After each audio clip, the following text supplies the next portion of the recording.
morning of the first day, we drove from our hotel to the base of Kilimanjaro where we were going to begin our climb. At the starting point of the first hike was in the middle of this beautiful rainforest area, and we got to meet with our entire crew, which was 21 people.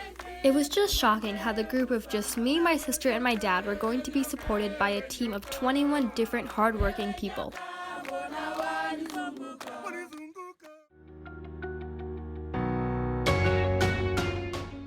Day one's hike was actually pretty simple. We climbed for about 3 hours that day through these beautiful lush rainforests that were so green and were full of wildlife.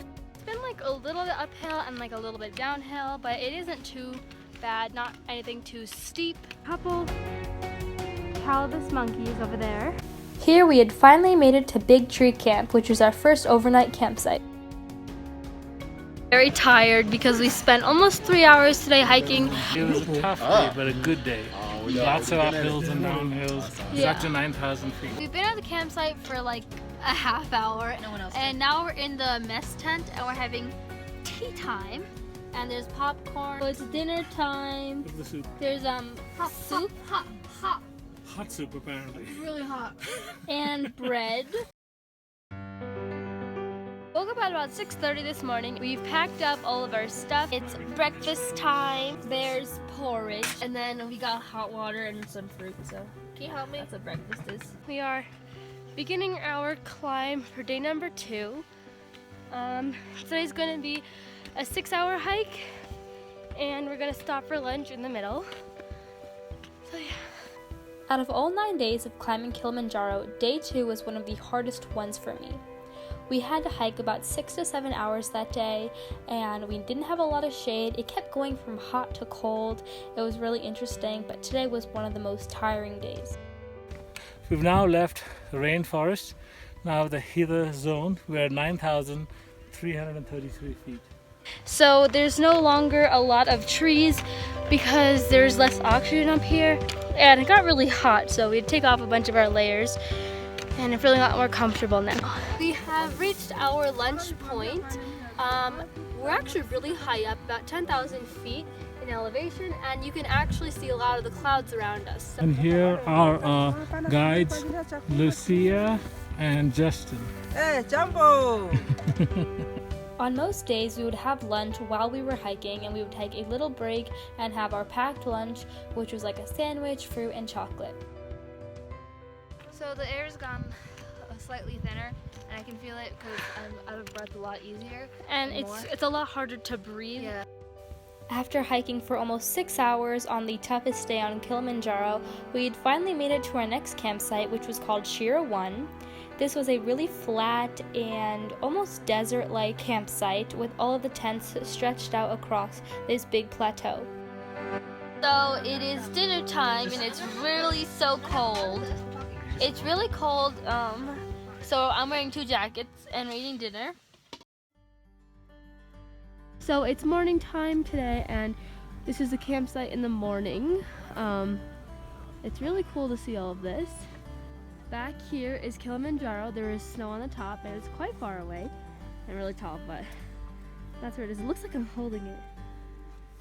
It's about 7:50 in the morning. We woke up at 6:30 and we got all packed up, so now we're just eating breakfast. There's porridge, bread, and then baked beans over there. This is an acquired taste. And tea. You're definitely gonna acquire it. So yeah. So we're getting ready to leave for our second day camp to Shira 2, and putting on sunscreen because we're very close to the sun now. So today is our day 3 hike. We've been hiking for like 10 minutes. It's pretty flat, but what's really cool is you can see a view of the mountain. Day 3's hike was very easy. It was a very nice flat trail down to Shira 2, which is our next campsite. What was really cool is that you can see the view of the mountain as you are walking on this trail, and it was so beautiful.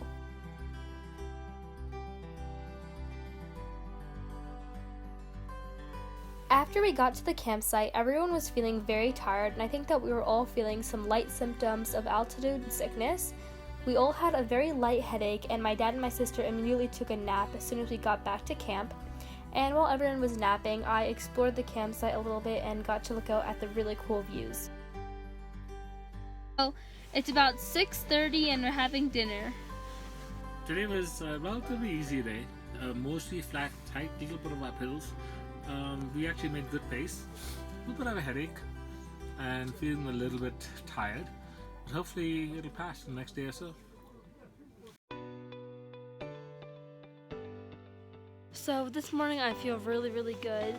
No headache, no stomach ache, no tiredness, which is a really good sign. So it's breakfast time.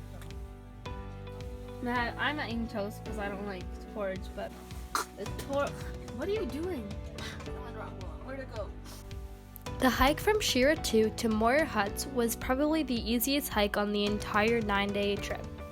Today's hike was only about 45 minutes, but later on that day, once we would arrive at the campsite, we would do another acclimatization hike to help us get used to the altitude.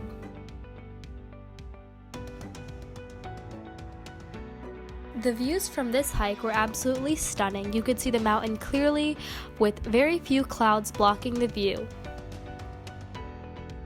Moyer Huts was a really interesting campsite. It was a valley that had been carven by lava thousands of years ago when Kilimanjaro was an active volcano.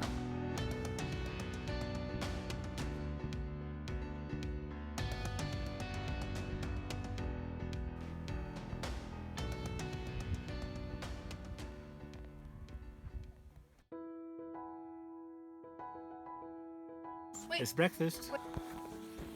And then now it's 7 The o'clock. mountain is right over there. We are on our day 5 hike. It's gonna be kind of a long day. It's an 8-hour hike.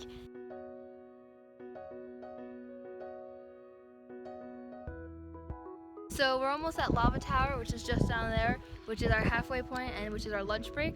And then we're gonna go to Bronco Wall. So we have another like 6 hours of hiking on us. And it's kind of windy and lots of rocks around us. It's not too hard of a hike.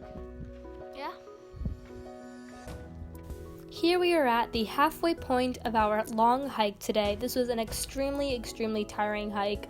It was all the way from Moyer Huts all the way to Barranco campsite. We stopped at Lava Tower, which is also another campsite on the way, for lunch, and it had the most gorgeous view of the summit. The summit was just coming closer and closer to us. It was so cool. At this point on the climb, I was starting to feel a little bit more tired. The only difficulty I had was that since the oxygen was getting thinner and thinner as we ascended, it felt harder and harder to breathe. So we've arrived at our next campsite. This one is Barranco Camp. And it's a very busy and very big campsite. A lot of people here.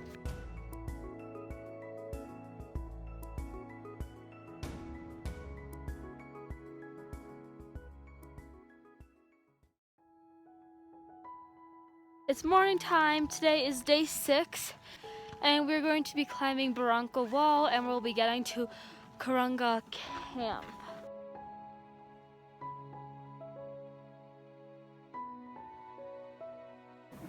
Alright, so we're having breakfast. They're having peanut butter on toast. Dad's having toast with his butter. So we're on Barranco Wall and it's like you have to rock climb. Climbing Barranco Wall was much like rock climbing, and it was considered the technical part of this climb. It was almost like a steep wall that you had to use your hands to climb up onto the ledges and the rocks. At one point on Barranco Wall, I almost slipped off a ledge, but luckily JT, our guide, was there to push me back up so I didn't fall off. It was definitely scary, but one of my favorite parts of this entire climb. So we're at the top of Barranco Wall. It was actually really fun climbing up it. Here we had finally made it to Karanga campsite, which is so incredibly close to the summit point. So for the main course we have chicken, which Dad already took a bunch, and then I ate some. Today was an interesting day. It was supposed to be very hard with the Barranco Wall, but that actually turned out to be a lot of fun. The part that was supposed to be easy, which was the 2-hour hike after Barranco Wall to Karanga, was actually really hard. So we're going to Barafu, which is our final hiking point where we do summit tonight. We go up about 1,800 feet in elevation from now, and we're gonna have that about 4 hours of hiking. So yeah, that's what we're doing today.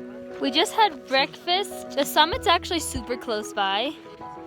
Not that, the summit over there. Okay guys, I am here with Sean and Ivani, and also I have Nick with me. They are all going to the summit tonight. Yay! And I'm sure they're gonna make it to the old top Kilimanjaro there. This is the promise that I'm going to give it to them. I'm Lucy. I'm here with Shan and Avani. I look like my daughters. I love them. They are really strong. Today we are going to summiting, and I'm sure everyone gonna get a certificate. The hike from Karanga campsite to Barafu huts was a very short and easy hike, and later that night we were going to climb to the summit of Kilimanjaro. There was a lot of anticipation of the summit night because I had seen many people being rushed down because they had faced altitude sickness. This really scared me and it gave me major anxiety before the summit night. Honestly, I'm really nervous for the summit because we're summiting tonight. So yeah, it's a little bit scary to think about, but we'll make it maybe. We are gonna make it. We are gonna make it, and the only issue is we saw like 7 people walking down, being rushed down the mountain because of altitude sickness, but we took all the precautions. Yeah, we're gonna be fine. JT thinks we're gonna be fine. So we're beginning our hike to the summit today. It's 12 in the morning because we're hiking at night, so that's what we're having breakfast, and then we're gonna go. The last night of climbing Kilimanjaro, which was the summit night, there was no footage from the hike of summit night because the temperatures were absolutely freezing and there were 80 miles per hour wind surrounding us. We barely took any breaks and hiked for 8 hours straight, from 12 in the morning all the way to 8 o'clock in the morning. Facing the summit of Kilimanjaro was the most physically and mentally challenging experience I'd ever felt. You really had to take one step at a time and remind yourself the final goal. It was a night that took so much determination. There is no words that describe the amount of pressure that it takes to climb the summit of Kilimanjaro. There were a few minutes on summit night where I felt I was so tired I might collapse. But after some much needed determination and help from our guides, our willpower kicked in and we were able to climb to the summit. After making it to the summit of Kilimanjaro, I felt like I was in a dream because I was so physically and mentally exhausted that I could barely even speak or make proper sentences. So we've made it to Uhuru, and this is the highest point on Kilimanjaro. Perfect. So we've officially conquered Kilimanjaro, but I'm so tired. There's the sign. Now we're gonna start heading down because we're all really tired. I'm really glad that I was able to make the climb. And it's really crazy that I was able to have enough determination to do.